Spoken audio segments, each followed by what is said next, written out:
नमस्कार दोस्तों। मैं घर पे बैठा था और अभी मेल्स आई थी। वो आपको बताना है कि अगर रिफ्यूज़ल्स आप लोगों का है यूके को लेकर के, तो हमारे एक दिन में ही 8 डिसीजंस जो हैं वो ओवरटर्न होकर के आए थे। और मैं उनको एक बारी आपको दिखा दूंगा, स्क्रीनशॉट लगा दूंगा इसी के ऊपर। तो एक पैप को लेकर के ना काफ़ी कुछ है कि पैप होता क्या है। जो पैप यूके या प्री एक्शन प्रोटोकॉल लिखा आता है कि व्हाट इज़ पैप। बहुत वीडियोस हैं, इलेबोरेट पूरा नहीं कर पा रहे हैं। तो मुझे लगा कि शायद आप लोगों को एक इन्फॉर्मेशन मैं दे दूं तो थोड़ा आप लोगों के लिए भी सही रहेगी वो चीज़। देखिए, प्री एक्शन प्रोटोकॉल का मतलब ही इसके नाम के अंदर छिपा हुआ है। वो होता है कि एक्शन लेने से पहले आपको कोई एक नोटिस देना है। इसको हम लोग बोल देते हैं अपनी, अगर मैं लीगल टर्म की बात करूँ तो लीगल लैंग्वेज में हम लोग इसको बोलते हैं नोटिस देना। ये एक जुडिशियल रिव्यू से पहले नोटिस दिया जाता है। और वो नोटिस हम लोग जो देते हैं वो देते हैं यूके वीआई को, कि ये मेरा पूरा केस है और हम लोग इसको कोर्ट के अंदर लेकर के जा रहे हैं जुडिशियल रिव्यू के लिए। उससे पहले आपको मौका दिया जा रहा है कि आप अपना जो है एक बार इसको देख लें, और अगर आपको लग रहा है कि आपके वीज़ा ऑफिसर ने गलती की है तो चेंज कर दीजिए डिसीजन, और अगर लग रहा है कि नहीं है तो फिर हम आपसे कोर्ट में मिलेंगे। तो बेसिकली एक एक प्रोसीजर है। उस प्रोसीजर के अंदर आप एडमिनिस्ट्रेटिव जो ताकतें होती हैं या एडमिनिस्ट्रेशन जो है उसको डायरेक्टली आप कुछ चैलेंज नहीं कर पाते। जुडिशियल रिव्यू सिर्फ एक प्रोसेस होता है जिसमें आपको मौका मिलता है एडमिनिस्ट्रेशन ने जो गलतियां की है उसको कोर्ट के अंदर चैलेंज करने का। यूके के अंदर ये चीज़ है।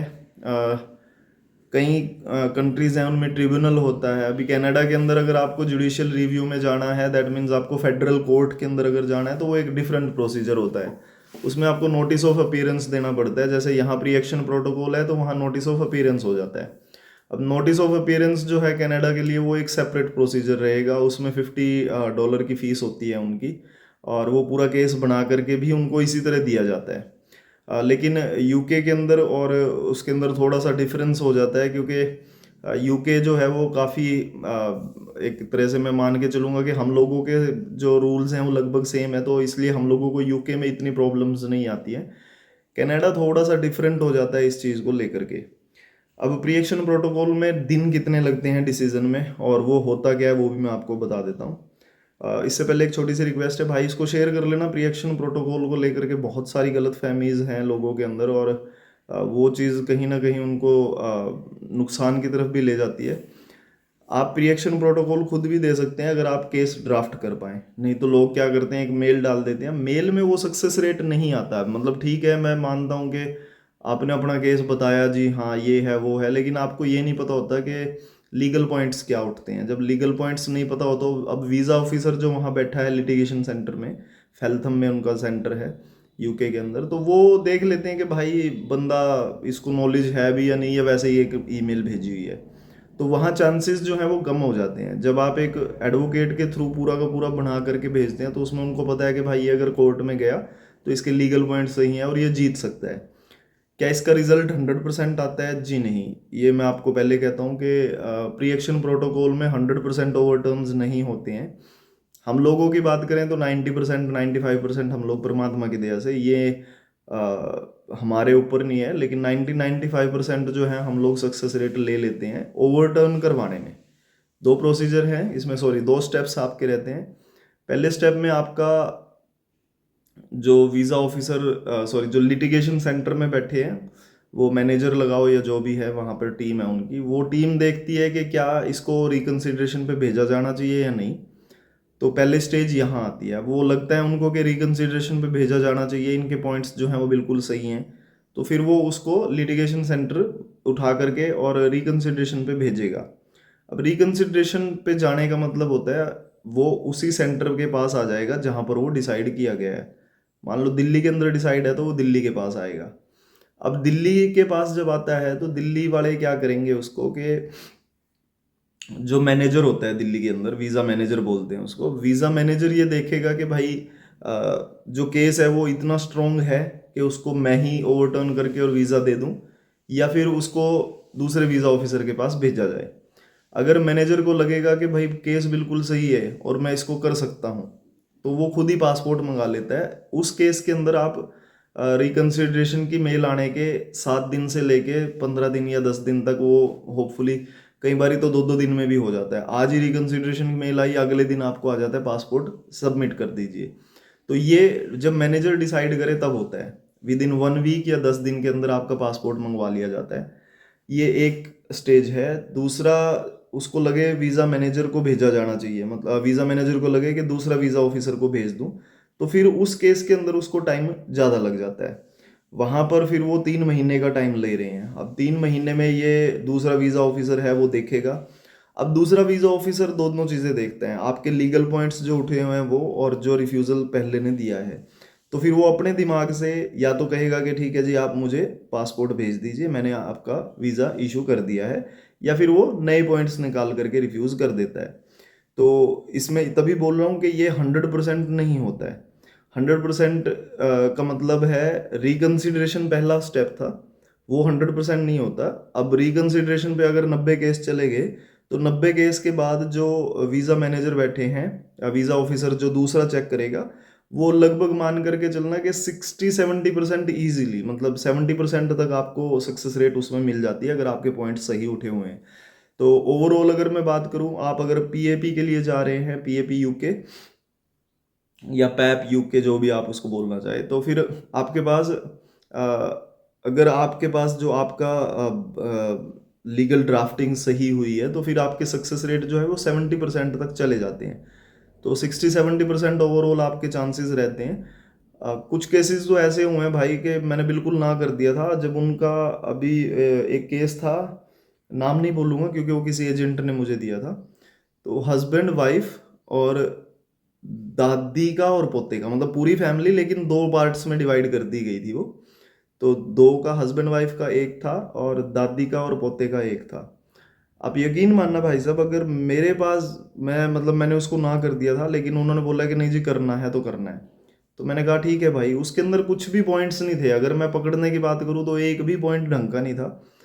कोई भी फाइल के अंदर दम नहीं था। 5-5.5 लाख रुपए उनके पास सारे थे, और 4 बंदों ने 2 स्टेजेस में वो डाले हुए हैं।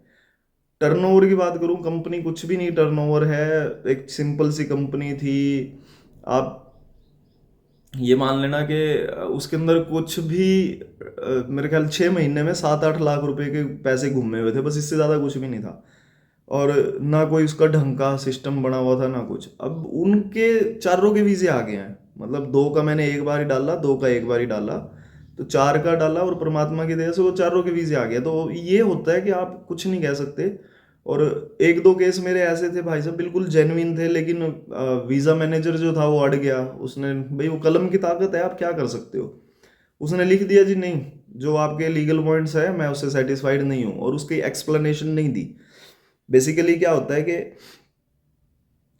जब पैप का रिप्लाई देना होता है, तो उसके अंदर उनको एक एक चीज़ इलेबोरेट करके देनी होती है कि भाई ठीक है, मैं इस पॉइंट से इस वजह से सहमत नहीं हूँ। लेकिन अब एक ट्रेंड मैंने पीछे देखा था, उसके अंदर मैनेजर जो था वो उठा करके बिना मतलब के एक फॉर्मेट बनाया हुआ है उसी को भेज देते थे बिना एक्सप्लेनेशन के। तो ये जब होता है तो मतलब आप ये नहीं कह पाओगे कि ये 100% हो जाएगा या नहीं हो पाएगा। जिसको मैंने बोला कि नहीं होगा, उसका कुछ भी नहीं था। अब देखो उनके वीज़े आ गए हैं, और जिसको ये था, मुझे उम्मीद थी पूरी कि ये सही है क्योंकि हमने सारा कुछ उसका सही किया हुआ था, लेकिन फिर भी नहीं दिया। तो ये कभी भी 100% नहीं होता। आपके पास एक चांस होता है कि आप इसको लेना चाहेंगे या नहीं लेना चाहेंगे। तो अगर आप चांस लेना चाहते हैं, तो मैं बोलता हूँ हमेशा कि जाएं भाई। पैसा तो देखो लगता है, मैं ये नहीं कहता कि नहीं लगता, उसकी फीस भी है, हम लोग चार्ज कर रहे हैं जो। तो आप ये मान करके चलो भाई 10,000 का रिस्क है अगर मेरे खुद के केस हैं, अगर बाहर का केस है तो उसका थोड़ा ज़्यादा हमने रखा हुआ है। तो रिस्क जरूर है, लेकिन पाने के लिए बहुत कुछ है। क्योंकि एक तो अगर ओवरटर्न हो गया, तो ये मान के चलो कि वीज़ा आ गया, है ना। मतलब ओवरटर्न का मतलब है कि रिकन्सिडरेशन पे चला गया तो 70-80% तो वीज़ा निकल जाता है।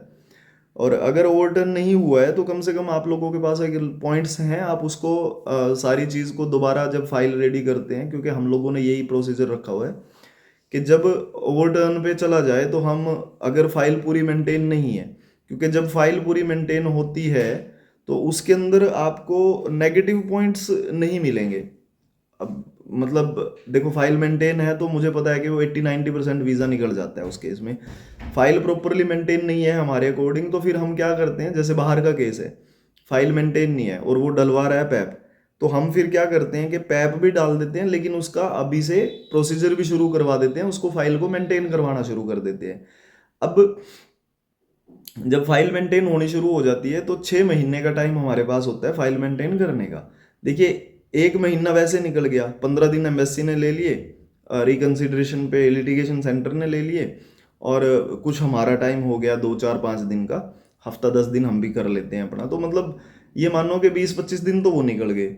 फिर 3 महीने का टाइम लेगा ईसीओ। ठीक है जी, अब 3 महीने का टाइम वहां गया, और 1 महीना ये लगाओ, 4 महीने तो ये खत्म है। तो वो 4 महीने हम क्या करते हैं, हम उसको बोल देते हैं कि अभी फाइल मेंटेन शुरू कर दो, ताकि कल को अगर भगवान ना करे वो रिकंसिडरेशन नहीं हो रहा है, अगर रिकंसिडरेशन नहीं हुआ, मतलब फाइनल स्टेज पे ईसीओ ने नहीं माना, तो एटलीस्ट हम लोगों ने 4 महीने अपने बचा करके और 4 महीने उसको प्रॉपरली मेंटेन कर लिया। अब नेक्स्ट टाइम में क्या होगा कि जब हम फाइल लगाएंगे तो फाइल में वो जो उसने पॉइंट्स उठाए थे हम वो क्लियर कर देंगे सारे के सारे। अब नेक्स्ट में उसको वीज़ा मिलना मैक्सिमम चांस हो जाते हैं कि वीज़ा मिल जाता है उनको। तो ये होता है पूरा प्रोसीजर। टाइम पीरियड भी मैंने बता दिया इसमें क्या होता है क्या नहीं। बाकी अगर आप लोगों को अच्छा लगे और चैनल अब आपने सब्सक्राइब नहीं किया तो रिक्वेस्ट है भाई कर लेना। 90,000 से गिर के दोबारा 4,000 पे आ गए। बाकी कोई बात नहीं, अभी धीरे धीरे उठना शुरू हो जाएगा। कभी कोई दिक्कत नहीं है, परमात्मा ने जो उसके हाथ में है उसने वो किया, हमारे हाथ में जो है वो हम कर रहे हैं। बाकी प्यार आप लोगों ने बहुत दिया है, जो भी है हम लोग ईमानदारी से आपको सब कुछ बताते रहते हैं। सक्सेस रेट क्या चल रहा है, किस हिसाब से काम हो रहा है, वो सब आपको वीडियोस में मिलता रहता है। बाकी प्यार देने के लिए आप सबका बहुत बहुत धन्यवाद है। Thank you.